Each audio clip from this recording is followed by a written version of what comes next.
Hey guys, and welcome to another First Impressions video, the video game series in which we look at a recently released game and I give you my first thoughts and impressions on it. Today we're looking at the rather spooky Papercut Mansion, which takes you on the journey of a person who has wound up in this really peculiar situation. It's basically a puzzle game where you have to try and find your way out of this rather haunted and rather disgusting mansion, with lots of like jump scares and scary things and themes going on without. It's got a really interesting art style that I really like. However, the way that the game introduces you to things could have possibly been done a little bit better. As always, we'll go through the settings first and then we'll jump straight into the game and show you what it's all about. So let's not waste any more time. Let's jump straight into it. Alright, so settings then. Nothing overly amazing here. Again, the graphic style that they've chosen is very good because it looks amazing, but it also doesn't take a lot of resources. So as you can see, we've got the brightness level, resolution, graphics quality, language, windowed or not. The volumes are all set at max, but honestly, it's quite a quiet game anyway. And then your cursor sensitivity. Now, it starts it on slow, which is really awful, but there doesn't seem to be a huge amount of difference between medium and fast. So it really is going to depend on which one you sort of prefer there. The cursor definitely sort of feels like it has a delay on it, which isn't ideal, but then the type of game that this is, it's not going to make too much of a difference outside of once you've maybe got a weapon equipped later on in the game.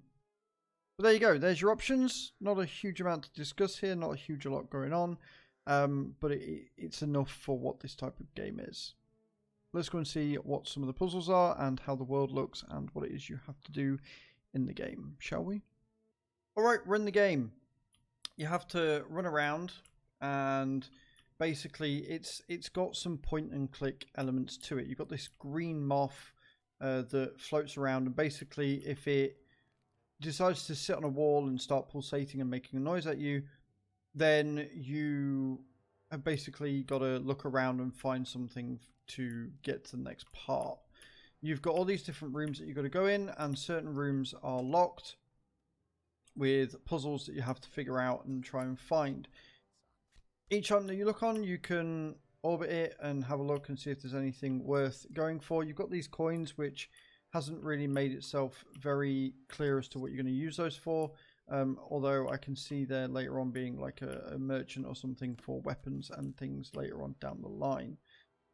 You can, however, find boosts and things within the game that you're going to use to essentially keep you alive, especially if you take damage. As you can see in the top left of the corner, you have your frost, I'm assuming ghost, and bleeding damage, and it shows you your current objective as well. It's not bad. You can also rotate with your mouse, although you don't see the cursor until you're on a option that allows for that.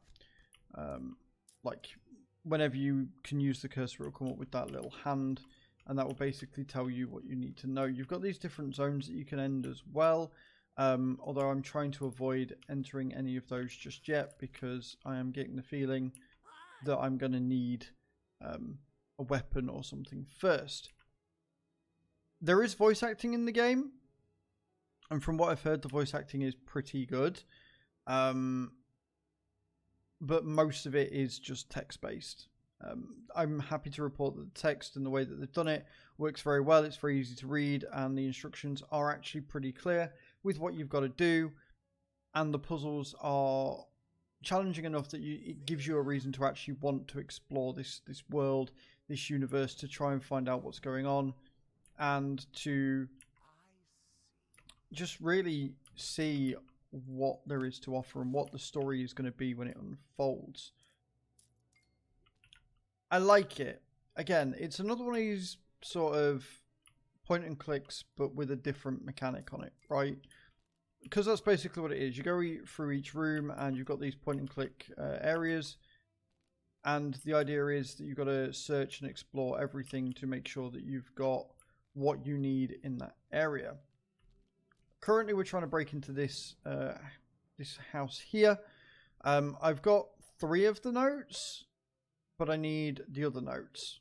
Right, I need the rest of them. So if we hit I, as you can see, we've got G, D, and C.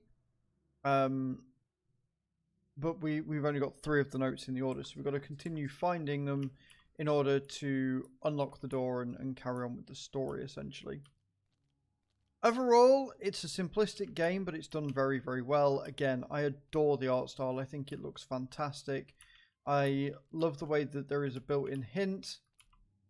And I love the fact that you can just go around and explore pretty much anything and everything that you possibly may want to really sort of try and figure out how to get out of this literal house of horrors.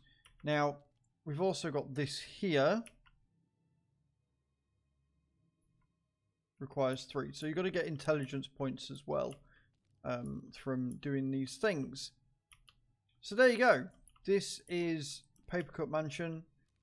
It is certainly a journey. It looks like it's going to make me go through one of the portals in order to continue this.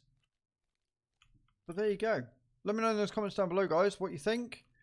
Whether you agree or disagree that I like the game, what you think of the art style, whether you think it's actually going to be that scary of a game, or whether you think it's going to be not that bad, not that problematic. Thank you so much for hanging out, guys. Appreciate you all. Ciao, ciao.